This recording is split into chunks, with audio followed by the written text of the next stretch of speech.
Welcome to Everything Explained, the podcast that dives deep into the world's most compelling questions. Today, we're tackling the Rwandan Genocide. Understanding its causes is crucial to preventing future atrocities. The Rwandan Genocide, primarily in 1994, involved the systematic slaughter of hundreds of thousands of Tutsi people by Hutu extremists. Years of carefully laid groundwork, fueled by hatred and political manipulation, created the perfect conditions for its eruption. A key factor was the colonial legacy.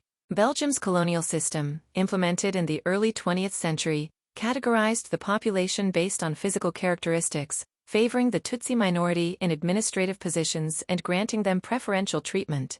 This created significant resentment among the Hutu majority, who felt marginalized and unjustly treated. The arbitrary nature of these classifications, based on superficial differences, further exacerbated existing tensions and laid the groundwork for future conflict. The colonial administration's policies inadvertently solidified ethnic identities that were previously more fluid, transforming them into rigid categories with significant political implications. This manipulation of identity by the colonial power had lasting and devastating consequences. After independence in 1962, Hutu leaders exploited these pre-existing divisions, skillfully using propaganda to paint the Tutsi as enemies of the state.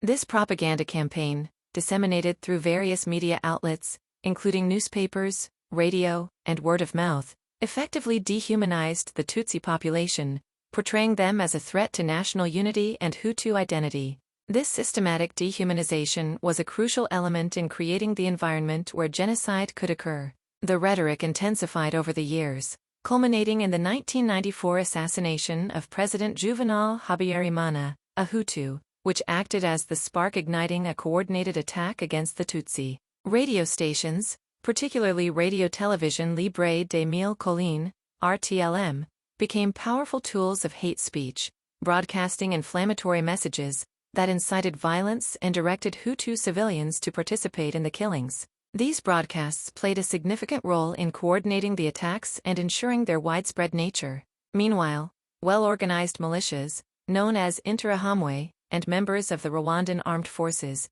carried out the mass killings with brutal efficiency. The killings were not spontaneous acts of violence, but rather a meticulously planned and executed campaign of extermination.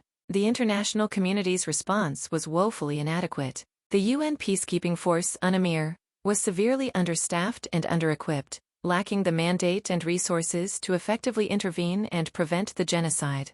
The world stood by as the killings unfolded, a failure of international responsibility that continues to haunt the conscience of the global community. The slow and hesitant response from international organizations, including the United Nations Security Council, allowed the genocide to continue unchecked for months, resulting in the deaths of an estimated 800,000 people.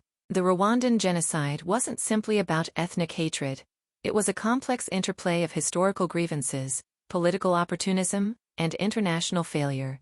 It's a chilling example of how easily propaganda can incite violence and how the manipulation of identity can lead to unimaginable atrocities. Understanding this tragedy is crucial to preventing future atrocities. We must remember the victims and strive to create a world where such horrors never happen again. In short, the Rwandan genocide was a devastating consequence of a perfect storm: a colonial legacy, political manipulation, the power of hate speech, and catastrophic international failure. It's a complex and tragic story, but one we must understand to prevent similar tragedies.